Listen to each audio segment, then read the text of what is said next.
Well, hello, Hi, darling. Sue. How are you doing today? I am terrific. Thank you. How are you? I'm good. We still have music going on in the background there, so I'm not sure how long that'll go. I can't hear Um, a thing. give me a second. There we go. And it's all live with Sue, and I'm excited because today is a really important subject, Sue. We're talking about learning to love yourself today. And for those of you who have not come across Sue before, um, Sue has got a wealth of experience. Yes, a lifetime of experience, but she has this mindset that just blows your mind when it comes to how she sees things, her clarity. Um, and also, unfortunately for me, a great way of looking and seeing through the BS.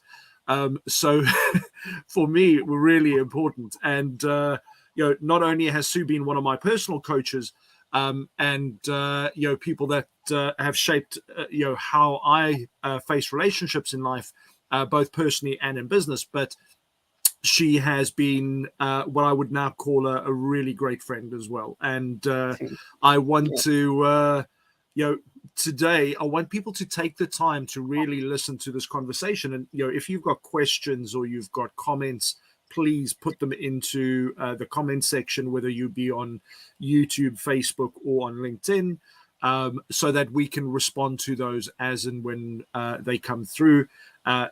We will respond to them in comments or DMs after if you're watching the replay. But today, is the most important subject of all. This is all about you, learning to love yourself.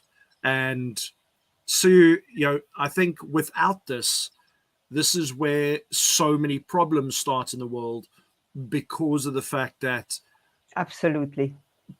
people are just, even for me, it took a long time to get to that stage where I thought, well, hold on, if you can't love yourself, how can you serve others better? Exactly. Took me a So long Sue, time too. But tell then I me, think tell, it took me a long time as well. so I want you to, why this subject? Why are you so passionate about this subject before we get into it? Because our relationship with ourselves shapes all other relationships. We cannot be open hearted, we cannot serve, we cannot give if we don't truly love or like ourselves. That's where it all starts. Now, I think I'm going to start with a difficult question first. Oh, thank you. Is what is the difference between loving yourself and being, I guess, conceited in a way that you are too full of yourself? Because we all come across those people, we go, oh wow, they really love themselves, and that doesn't come across as a positive comment. Got So so nothing to do with each other. Absolutely good. nothing. So can you I think when you differentiate love those? yourself, it comes with a measure of humility. You have compassion for yourself and for your imperfections, as well as compassion for other people. When one of the great things that I discovered is that I cannot judge other people because I recognize that I too am flawed. And when you recognize that, I can only do it because I truly like myself as I am. I don't have to prove anything. So I recognize I have flaws because we all do. People who are full of themselves cannot possibly do that. They cannot admit that they are any less than perfect and know it all and better than everybody else. So I can't tell you how different the two are. Oh, well, that was such a short and simple way of putting it, and it's actually the way you've put that there is, accepting our flaws and imperfections, Mm, and learning to love those, um, is that's an interesting one, because that sets there's a world apart between that and somebody who thinks they are the bee's knees, or they Exactly. are the perfect human being. Yeah. So I'm glad that we've started with that differentiation right from the beginning, because it can be something that people think, too much confidence, they're too full of themselves. But there is a real true beauty in the way a human being comes across when you know that they are happy in their own skin and they do love themselves. It Yes. is one of the most beautiful things that I've encountered in life. And how do you get to that stage, though? Because so many people are, it's almost like, I don't know if I had to look at the statistics, I would say it's like 1 in 1,000, maybe even 1 in a million that are truly happy with themselves, because most people are looking at others, comparing themselves to others. And there's so many reasons why people, and I'll go into some more of that a bit later, but there's so many reasons why people are not happy with themselves. And some of that is external, because that's what they feel the world is putting on them. And that's, potentially by their parents and their peers and their friends. But then there's also self-inflicted, what Absolutely. we ourselves do. So, if somebody is truly not in a space where they understand how to love themselves, where would you begin with somebody like that? I would ask them to look back and at an event that caused them great suffering, either an event or a period of their time that caused them great suffering, and how they handled it, and what inner resources it took for them to get from A to B. And then I would say, and you're still here. That took courage, that took persistence. Look at yourself through my eyes. I see the beauty in you. It's really interesting. People don't see themselves, but when I look at them and I see their beauty, their courage, their persistence, their generosity, their big heart, often they don't see it themselves because they take themselves for granted. Yeah. That's the difference. They take themselves for granted. They don't see it. I think it takes an outsider to look at somebody and saying, what are you talking about? This is ridiculous. Have you looked in the mirror lately? You're beautiful. You're courageous. You are all this. And people go, who are you talking about? They go, what, me? So let me ask you a question about that what me bit, because it's almost like a foreign feeling. Like, and I know I've been through this, and I've, not only through coaching from yourself, but also just internally, where when somebody says something, and because of these voices in our head, the one, the pro and the con, the good and the evil side of things, as I put it, where you've got that one voice that's trying to big you up, and then the other voice that's trying to look at all the negatives. And when somebody says something, each one of us have gone through a different experience in life, so we'll have a different set of circumstances and makeup and reasons why we think these things. It can be inflicted by parents, it can be inflicted by school peers and bullying, it can be inflicted by people at work, or a boss that's overpowering, or any set of circumstances. But it all comes down to the same thing at the end of the day, because we all process experiences differently. That acceptance of, actually, there is good in us, and there's more good than we sometimes want to accept. And every human being has this beauty and special uniqueness, as I like to say. Why do most people just suppress that voice? I'll tell you. Have you heard the one, pride comes before the fall? So Yeah. if somebody says, but you're great, and if you say thank you, does it make you big-headed? But and those are the voices. You can't say thank you. Yes, I recognize I am beautiful. Actually, what? And immediately you get shot down by your mind and by perhaps the look of another person going, and that And shuts this you is, down. It shuts you down. and it's all perception, because at the end of the day, it's actually really empowering to be able to accept those good things that you've done. It's wonderful. It's just so simple. It is. But I have to let me tell you this story. A long time ago, I was part of a community, and we used to share our experiences. And at the end, the course leader encouraged us to write little notes to other people. And I used to get these notes, and they were pretty much the same. They would say, I have this wonderful light, I have this amazing presence. And I'm going, are they stupid? Are they blind? What the hell is going on here? What are they talking about? And then this is what happened. It took me a long time, probably a couple of years. And then one day I made a decision. I made a decision to believe them.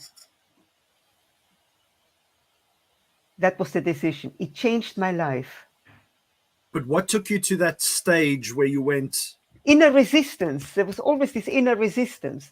And then eventually, if people keep saying the same thing, different people, different parts of the room, all saying the same thing, there must be something in it. So, absolutely? yeah. And I also have to tell you, it wasn't a once and for all, because when I first met Dave, my wonderful, wonderful husband, Dave, when we first met, he said he loved my body. What you don't know is I've got scoliosis.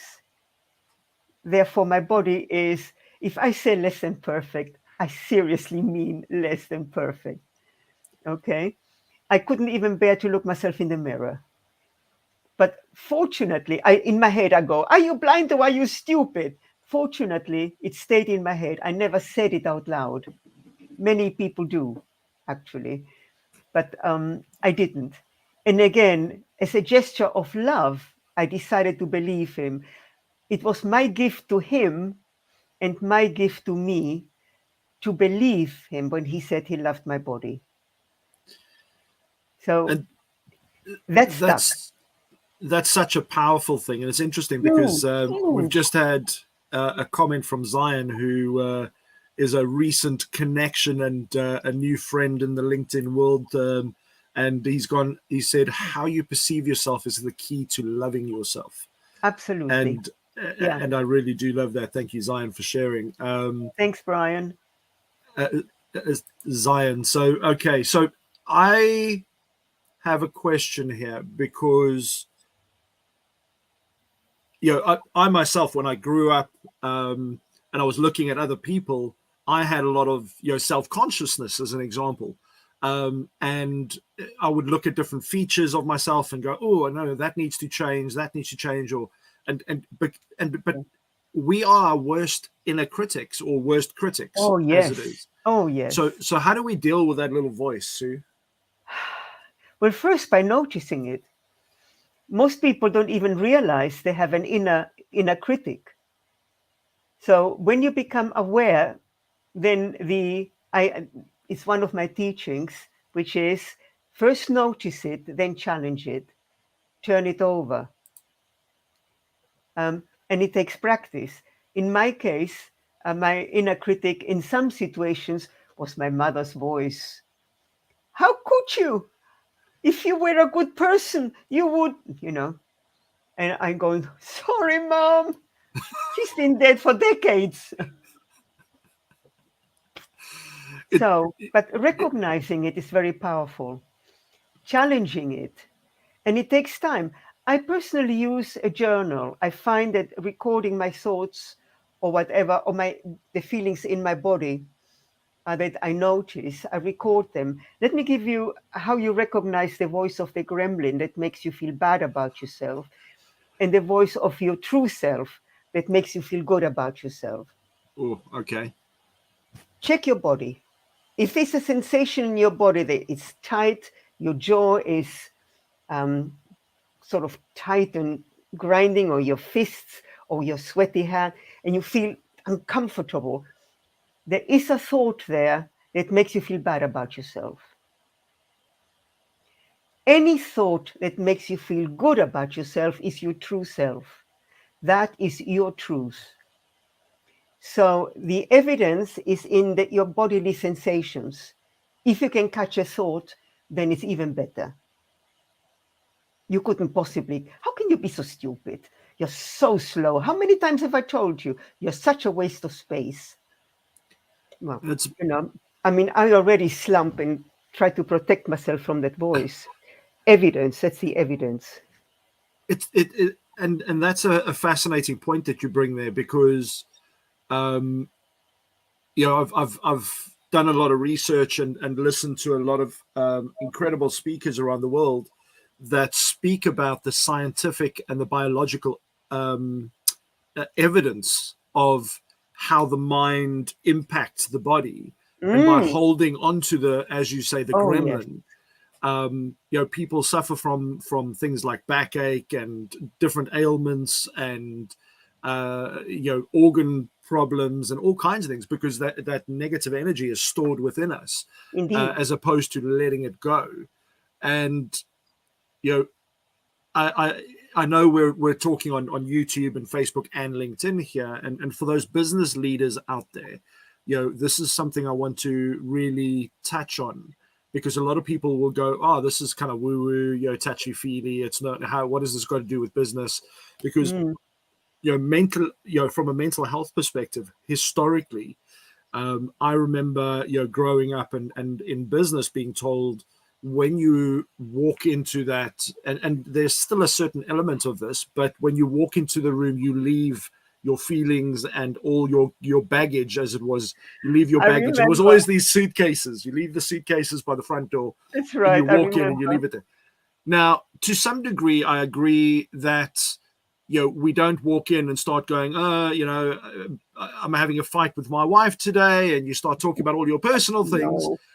But at the same time, there is the pandemic has been a beautiful, it's been horrible, but a beautiful opening into looking at mental health and how we treat each other, and Mm. being more human to human. And one of the things that I find, and we were having this discussion on a LinkedIn conversation yesterday about, what do you put out, whether it be in your business or your marketing or everything else. And it's about, most people are trying to emulate or copy somebody else, because they think somebody else is better, or somebody else can do this better. And yes, there is people have got experience, and they might have had a track record and success. Mm-hmm. But the reality is, only once you can truly love yourself and use that uniqueness, that's when the magic happens. So Yes. what are your thoughts on that, Sue? Oh, I so agree with you.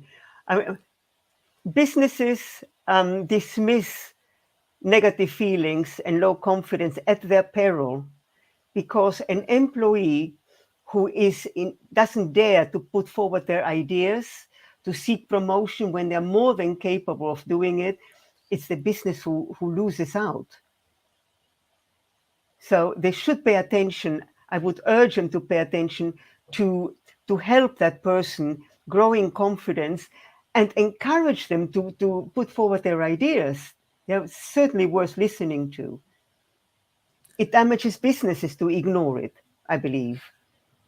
And I think you've got an interesting point there, because I've done a lot of discussions around things like neurodiversity as an example, but Mm. also through about diversity and inclusion. And but there are the seen and then the unseen challenges that we face in the world, and what's the word, discrimination as well. Oh, So as an example, we can have 10 people in the room that are all from different cultural backgrounds, different race, different religions, different sexual orientations, the whole works. But it's you remove all of that, and you're left with that human soul.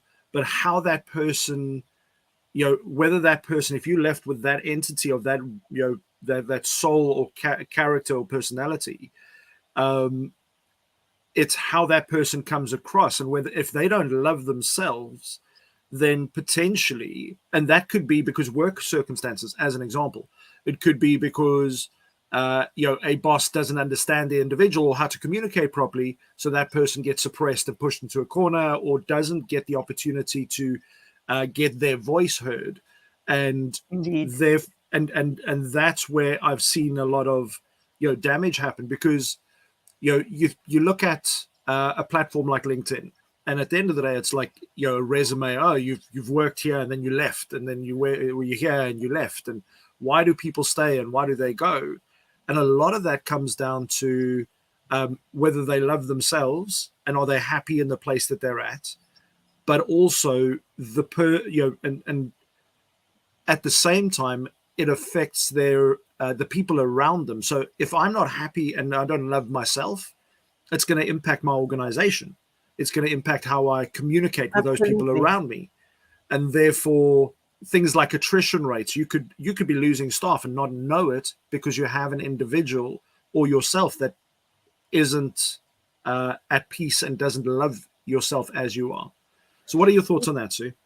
Well, one of the things that I noticed when I first started on social media a long time ago was that I couldn't be real. By which I mean, everybody had it all sorted out, but I hadn't. And does it mean I have to pretend? And I didn't want to pretend, so I felt alienated from that group. Wow. Yeah. But I think things have changed. I mean, anybody who sees my posts know I bare my soul.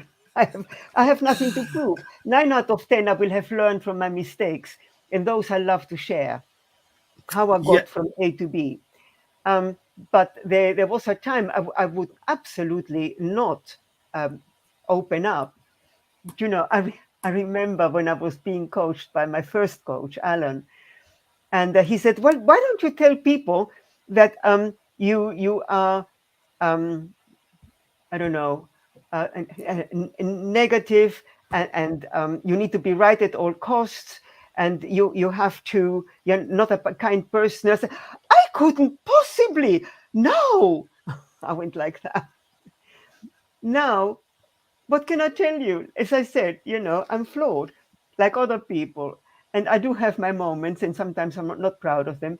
And I will share them, because why not? It's still me. And I do have my good sides as well. And anyone who can't accept all of me, well, tough. Well, and this is the, if we can get to that position where, and if you haven't gone onto Sue, if you've never heard of Sue, or you've never been onto her profile, you are missing out. Do yourself a favor, talk about literally wearing her heart on her sleeve and putting it out there as she thinks it. Her advice is raw and has no BS in it. It's just straightforward. It's really truthful and comes from the heart. So go and check out her profile. Just go and look at some of her posts, because some days you see these posts and you go, oh, that's a bit harsh. Why is Sue talking about that on LinkedIn? And the reality is, there's this, and many of us have heard that saying of that you can't pour from a cup that's half full.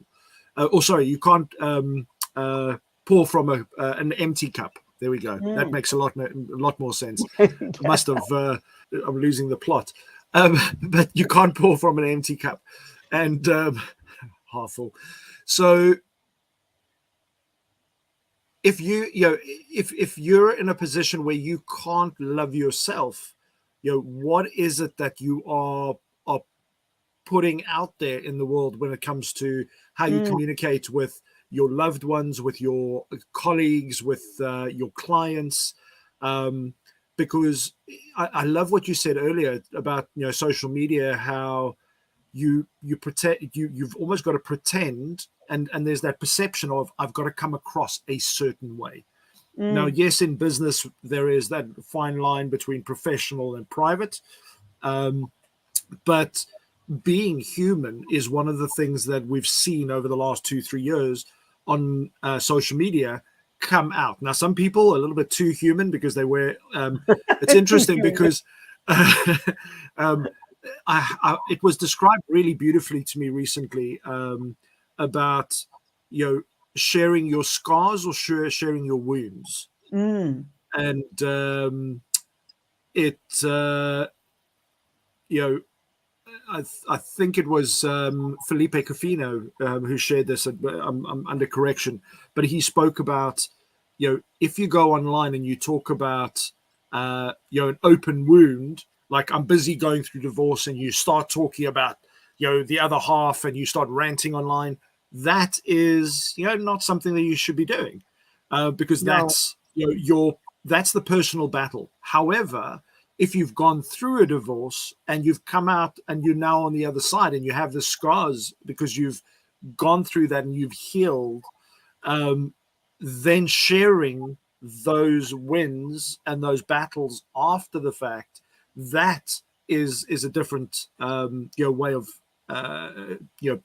putting it across to people. So and I just thought that was, what are your thoughts on that? I mean, sharing wounds compared to scars. It's a great analogy. I was just thinking about what you said about divorce and the ranting, but the ranting may be inappropriate on social media. But even if he rants in private to friends, it sounds like they're blaming their ex, for everything that went wrong. When in fact, and this has been my experience, because I blamed my first husband for the breakdown of my marriage, for the breakdown of my trust and everything. It was all his fault. And it took more coaching after I left my marriage for me to realize that I wasn't the innocent one, that I too contributed to my own unhappiness and the breakdown of my marriage. And it was really painful to see exactly how I did it. That was so painful, but it was so liberating, because as long as you blame other people, you are a victim, because you can't change other people. I tried for 37 years, and I'm here to tell you it does not work. I know, I'm a slow learner. What can I tell? But you learned, and you came out But the I other learned. side, and you But I got learned. your battle scars, and you've come and shared those Yeah. experiences. You only can change yourself. And this is what I've done with the help of my coach, my friends, people who love me and don't let me get away with BS. So surrounding yourself with the right people also makes a huge difference to how you see yourself. Absolutely. And Sue, I want to kind of get back onto, before I get too morbid here. I want to kind of go into the positive side of things, with regards to what can people do to get themselves in that space where they learn to see the beauty within themselves, to learn to love themselves. What kind of exercises, or because I know that people talk about having affirmations as an example, but a lot of the time I see, if you go on YouTube right now and you search affirmations, you can go and get like an hours long affirmations, which is great, but it's somebody else's affirmations. And it's like, I'm like, okay, so I'm going to tell myself all these things, but actually somebody else wrote this, so it's not in line with what I think. And I'm like, so I have a bit of a challenge with following other people's affirmations, because yes, it's a good start to give you an idea, but at the end of the day, it's got to be sincere and it's got to be authentic, and resonate with you. So what are your thoughts on that? Well, I have to tell you, I don't have an exercise, but I do have a process. And the process requires for you to notice your limiting beliefs. Every time you say, I should, or I shouldn't, or I can't, or I won't, then those are beliefs that are not based on some story that you tell yourself, or a story that other people have dumped on you and you ended up believing it. So starting to notice your limiting beliefs, which is a little bit like I mentioned earlier, limiting beliefs are your gremlins. The things that stop you from doing what you really want to do. Stop every time. I tell you how the gremlin works. The moment you decide that you want to go forward, have a qualification, learn something new, take a risk and go online and meet a partner and open yourself up for love again after serial disappointments, the gremlin will kind of jump out and hit you over the head with messages like, you can't, you'll be hurt, you'll be rejected, you look foolish, you better stay home and eat popcorn, it's safer. Notice those, notice them, because you'll never be happy. You'll probably end up being overweight and all the medical and issues that come up as a result. But going out, meeting people, taking risks, let yourself be uncomfortable. You cannot change anything in your life without being uncomfortable. Because otherwise it means doing the same thing again and again and nothing will change. And this is where those repeat cycles come in, because you get comfortable with what you know. Exactly. And I find that interesting, because it's like, if somebody has gone through, say for argument's sake, they've lost one business, or they've lost a business partner, or they've lost, they've got divorced, or whatever the case may be.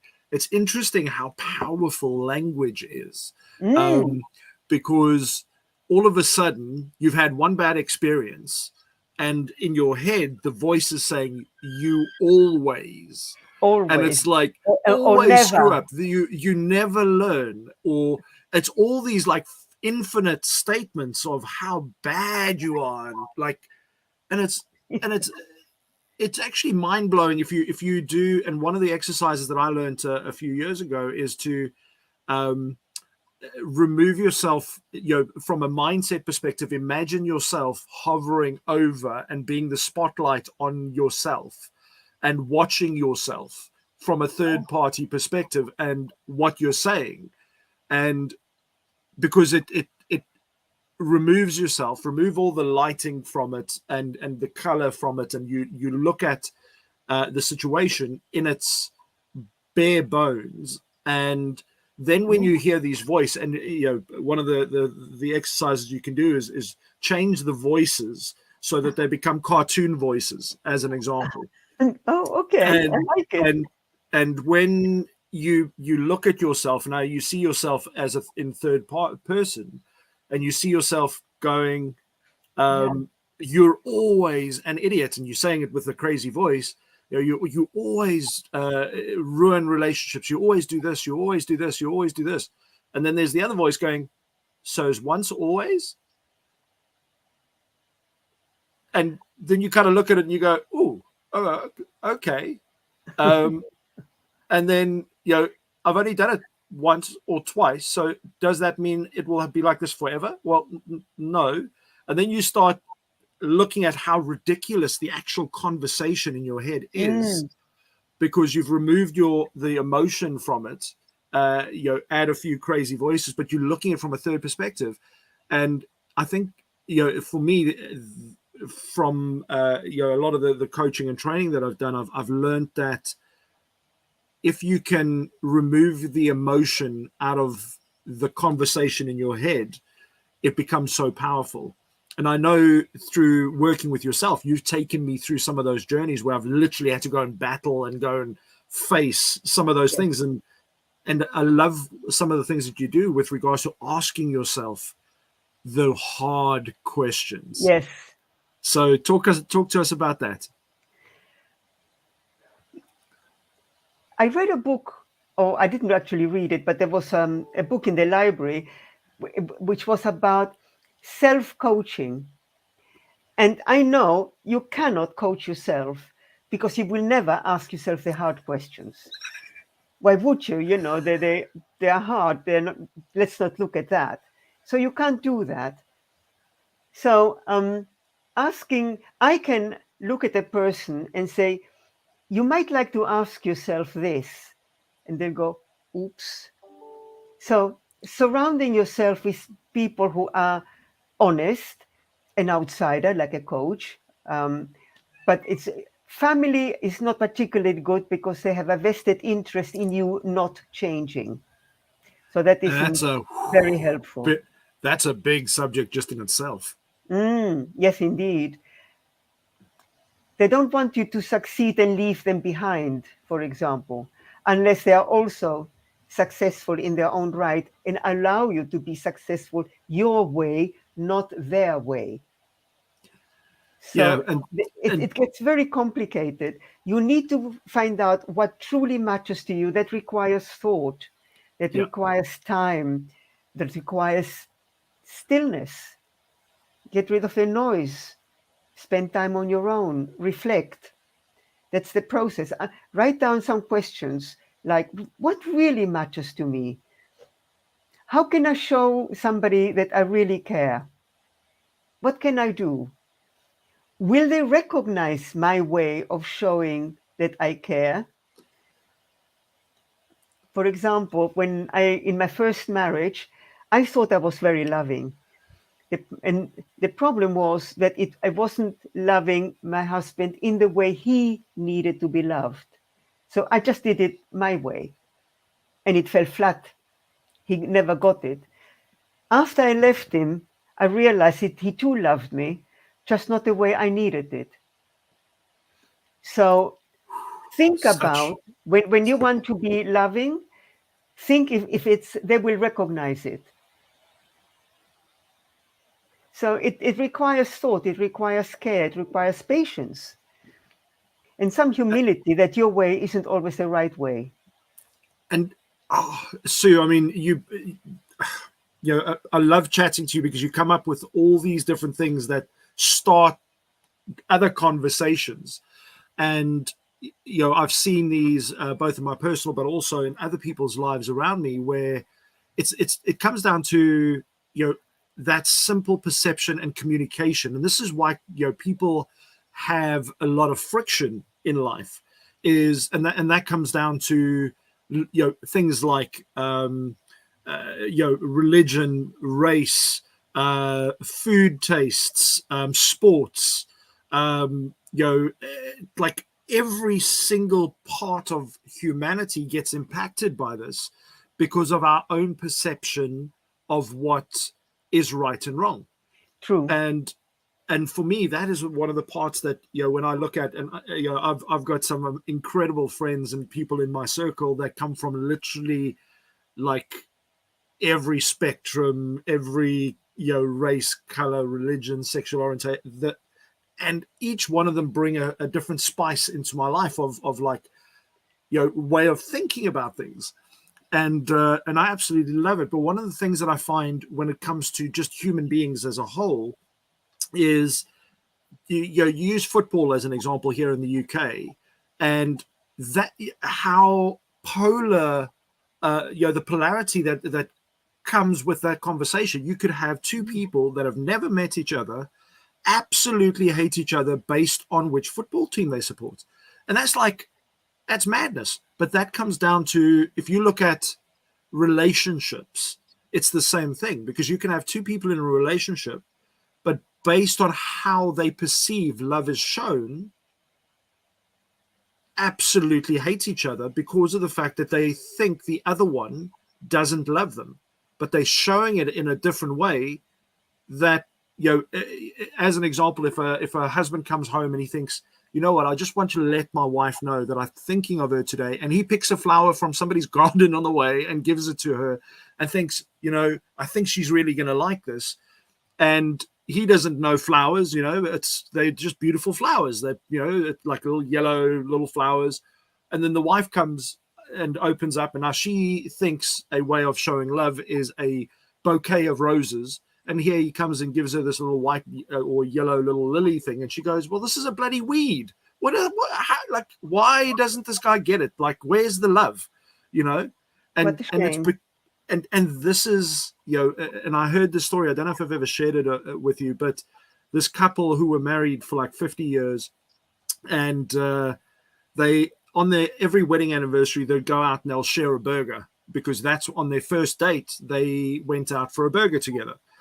And anyway, on the first date they went out, had a burger, so they used that as their anniversary thing. Every year they would go and share a burger.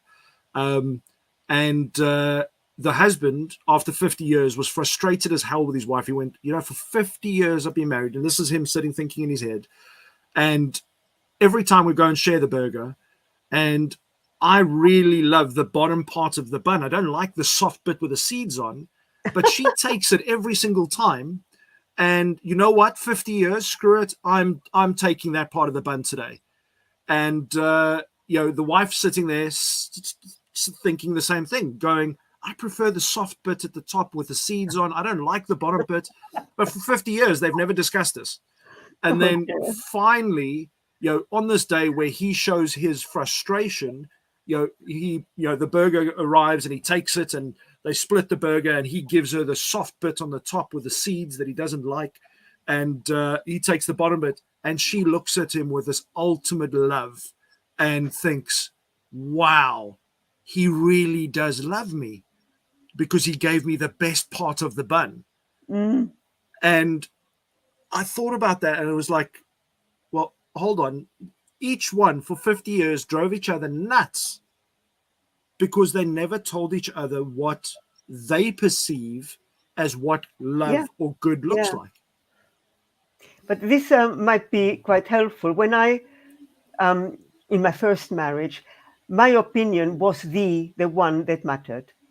And I was right, he was wrong. He had to admit that he was wrong, which of course never happened. That changed now with Dave. I found the secret. If we don't agree, and we don't agree quite a lot, I want to know why. Why does he think the way he does? Because it occurs to me that if I had the same background and experience that he had, I would probably feel the same. So curiosity would be a great new skill to learn when you disagree, rather than insist that your way is the right way. Find out why they have a different point of view. Absolutely. Sure, Sue. We can go on talking forever. I've just looked at the time. I didn't realize we've gone over slightly by about Really? by about 10 minutes or so. But that's perfect. Oh my At the end of God, the I had day, a I great think time. the value. I could sit here talking to you for hours, but I'm also conscious that people have short attention spans. So we want to make sure that when we come back for the next episode, that people are going to come back and they're going to come and engage and find out more. So I just wanted to have a quick look here, because we've still got 6 episodes to go. Mm-hmm. And the subjects that we're going, how to recognize the right partner for you, how to change the way people treat you, how to make sure your needs are met. Now that's like, I mean, all of these are just absolute gold dust that could change. And I wish I'd learned a lot of this stuff when I was 15, 20 years old, rather than wasting 20, 30, 30 years. So, and then, what stops that from getting what you really want, that gremlin? Why you need to be selfish. Now that I'm looking forward to, because that's a contentious one. So that'll be interesting. And then how to feel good about yourself in the right way. And I think that's really important. So, all of these are great discussions. I've really enjoyed having this discussion with you today. And I think a lot of people, if they get the time to go through this conversation and listen to all the golden nuggets and the gems that you've dropped throughout the conversation today, there's incredible value there. And what I'd urge you as well is, if any of these things are, on the back of your mind, or you want to discuss it, please reach out to Sue directly. You don't I'd need love to do that. that You don't need to do it on the social media platform. You can go and connect with her on LinkedIn and send her a direct message and tell her, what resonated with you, and go and have a virtual coffee with Sue and see where that conversation, I'd love where those that. conversations may lead. Because I think there are a lot of individuals, but also organizations, Sue, that could really do with having somebody like you come in and discuss these subjects with the senior management, with teams throughout the organization. Because if your staff can learn to love themselves and be happy within themselves and be heard within organizations, it changes the dynamics. Unfortunately, most companies treat everybody like a number, and when you do that, it's a different the company suffers, the individuals suffer, nobody wins. Even the customers don't win, especially the customers. Yeah. And the reason I say this is because nobody knows this better than you, Sue. I mean, you with your years in HR, as an example, and working with the Institute of Directors as well. May I give you an example? I think it's a powerful one. There was a manager who was quite bitter in the company, and he was sent to me. I was the human resources manager at the time, and I went to his manager, and I said, "Look, he is very disillusioned. He needs praise. He needs recognition." This is what he said: "I'm not praising anybody until I am praised first." Oh, I never forgot that. It rolls from the top, and that's it flows from the top. Yeah, and this is the when it comes to your organization and conflict, it's a lot of these things are just such simple things to go and fix, but unfortunately, people are looking in the wrong place for the solution, or where the problem. It's similar to a lot of children, as an example, that get sent for therapy because the parents can't deal with the child because it's the parents have an issue. So they think, well, okay, if the child's not going to listen to me because of the way I do it, and then the child needs to go for therapy because they don't, and it's like, well, actually, the parents should be the one going for the therapy. Have we started another conversation? Oh, I'm going to stop. Before I roll down a hill here, because I'm going to get into a lot of trouble. But anyway, listen, Sue, it's been absolutely incredible speaking to you as always. Thank you so much for taking your time. Thank you for having me. I love it. I love our conversations. Excellent. Well, I'm sure that even if this lands with one person out there and they go, you know what, it's time to kind of really just start loving myself and looking at what is incredible about me, that could change the world for everybody, because it's how that person will then move forward. That's my mission. Awesome stuff. Well, it's an incredible and a great mission to have. So Sue, I'm glad I'm on this journey with you, and hopefully, we'll make that happen. But I don't have much doubt. I can see it happening easily. So Sue, thank you so much. Go and have an incredible day. And again, go and reach out to Sue and make sure that you go and connect with her, follow her posts, and go and give her some feedback on the post. If you love something that she's written, or you disagree with something, Sue handles these things well. Even if you disagree, she'll have a different perspective, and she's open to real discussion. So I am. Thank you. So thank you so much, Sue. I wish you an incredible day. Everybody, go and have an incredible day, and remember to hit the likes, put the comments in. If you're on YouTube, go and hit the subscribe button. And please do share this with anybody that you feel that this could be relevant to, because you just never know whose life you could change today. So Life Hacks with Mac, we're over and out. Thank you so much, Sue. Have an incredible day. Bye, everybody.